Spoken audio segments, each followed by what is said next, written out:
In 1969, Israeli Prime Minister Golda Meir made headlines with this comment: "There is no such thing as the Palestinian people.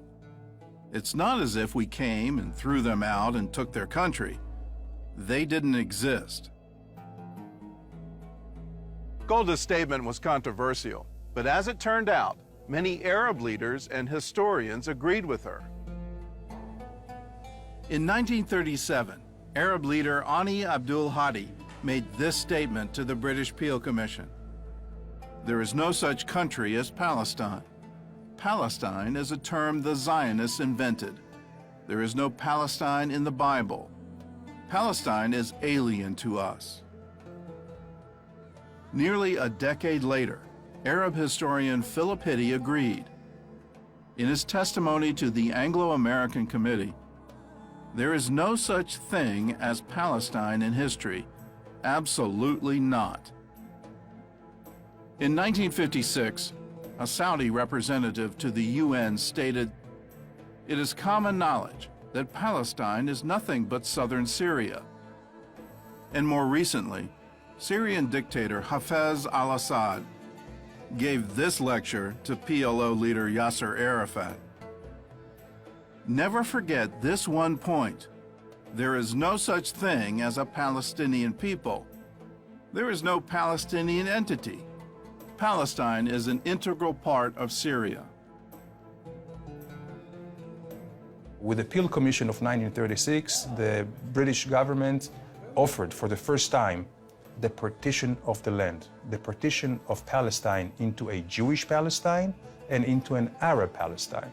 We were all Palestinians because this was the nature of this administrative unit, Palestina. Now the Palestinians are owning this nationality as being the nation of Palestine, but this is not quite historically true. So what is the historical truth? Who are the Palestinians and what are their claims to the land of Israel? Let's take a look.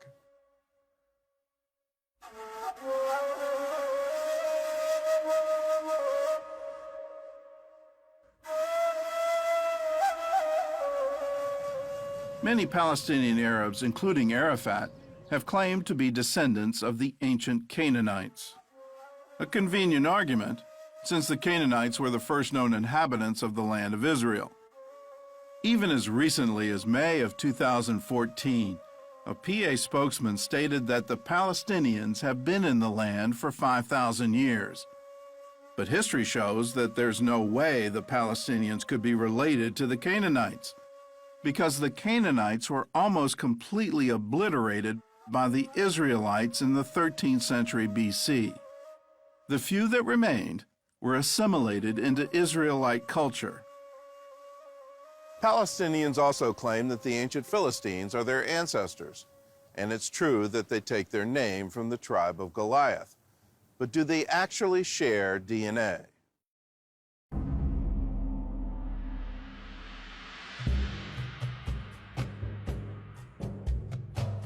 The Philistines were a seafaring people who came from Crete, the largest of the Greek islands.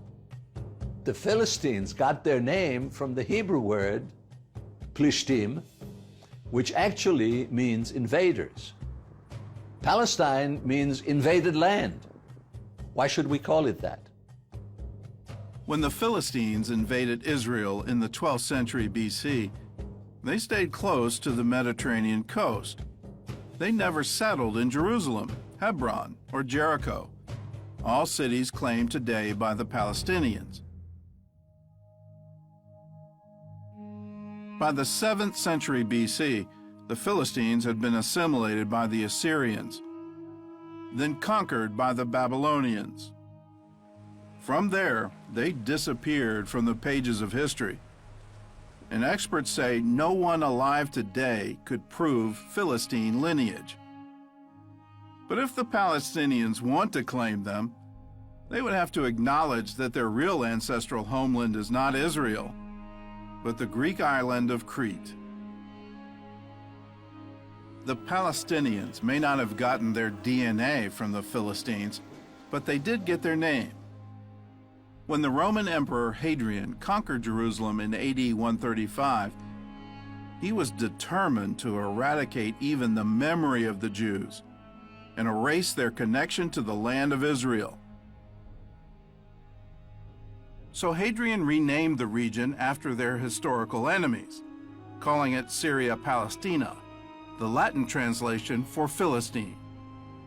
So if they're not Canaanites and they're not Philistines, who are the Palestinians? Biologically, they share DNA with Saudis, Iraqis, Syrians, and Jordanians. Simply put, they're Arabs. Never in history was there a Palestinian nation or a Palestinian state. At that time, nobody was thinking in lines of a Palestinian people. They were all Arabs. Behind me is one of the most controversial pieces of real estate in the world. The Temple Mount is the holiest site in Judaism and the third holiest in Islam. Muslim tradition says that Muhammad traveled here to the Al-Aqsa Mosque on his famous night journey, and that tradition forms the basis for the Palestinians' claim to Jerusalem.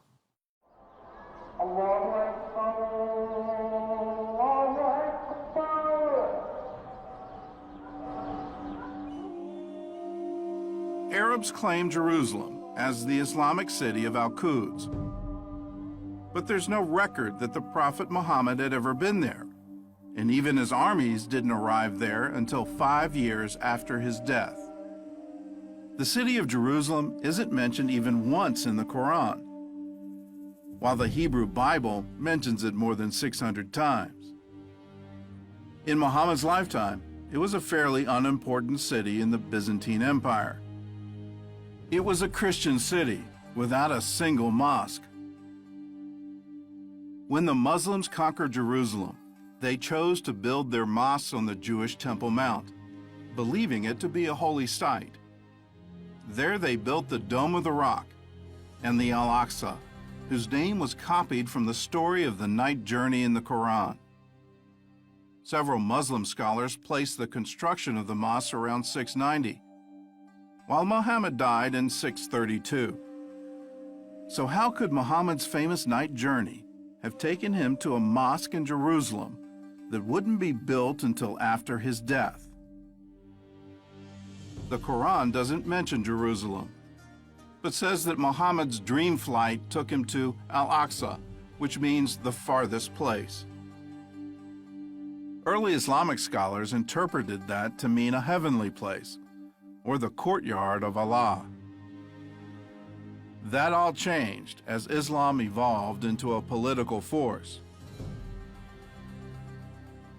During the Crusades, the Muslim general Saladin changed Islamic tradition to strengthen the Muslim claim to Jerusalem. He stated that Muhammad's flight took him not to heaven, but to the Al-Aqsa Mosque in Jerusalem. And today, the Jewish Temple Mount is also the third holiest site in Islam, second only to the Arabian cities of Mecca and Medina.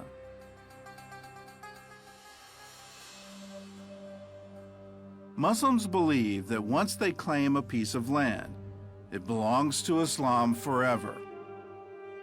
Still, at the beginning of the 20th century, Islamic leaders acknowledged the Temple Mount's Jewish history.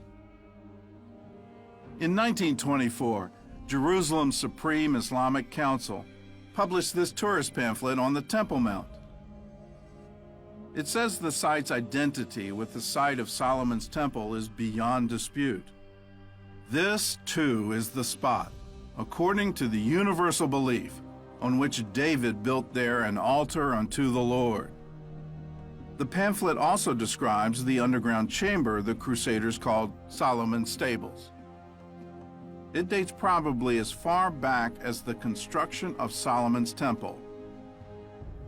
In 1927, a strong earthquake damaged the mosque, and during renovations, archaeologists analyzed the structure.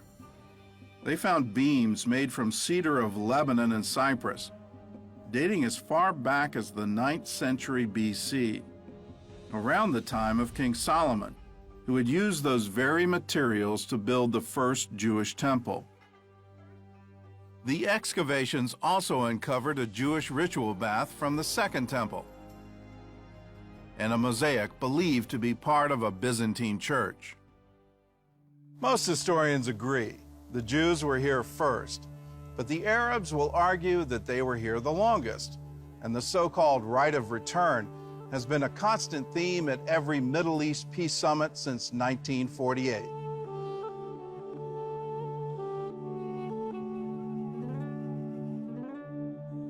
From the Crusades until the 19th century, the Arab population had only grown from around 200,000 to 300,000.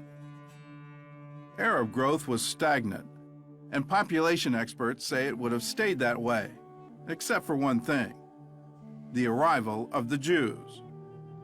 With the waves of Jewish immigration starting in 1882, Arabs started flooding into Palestine from neighboring countries.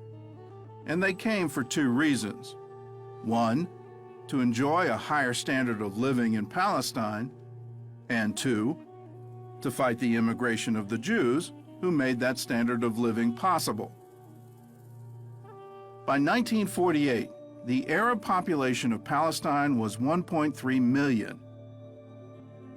The British governor of the Sinai once remarked, "It is very difficult to make a case for the misery of the Arabs if at the same time their compatriots from adjoining states could not be kept from going in to share that misery."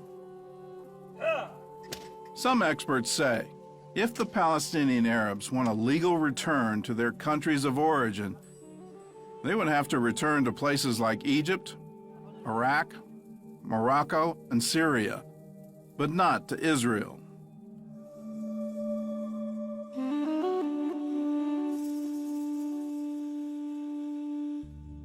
Today, many world leaders call on Israel to return to its 1967 borders. But if you look at history, those borders aren't from 1967. In fact, they're not even real borders. The borders of the West Bank are armistice lines which were created by results of the war of 1948. And at the end of the war, this is where the armies stood still. This is how the quote-unquote border of 1967 or of 1949 was created. So the 1967, which is an armistice line, served as a border between Israel and the state of Jordan. And the state of Jordan also annexed the West Bank, and it became part of Jordan. When Jordan occupied the West Bank and East Jerusalem in 1949, the Jews were ethnically cleansed from both places.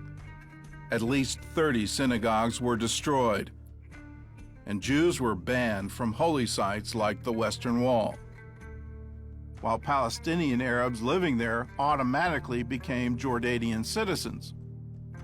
So Israel can't go back to the so-called 67 borders for three reasons.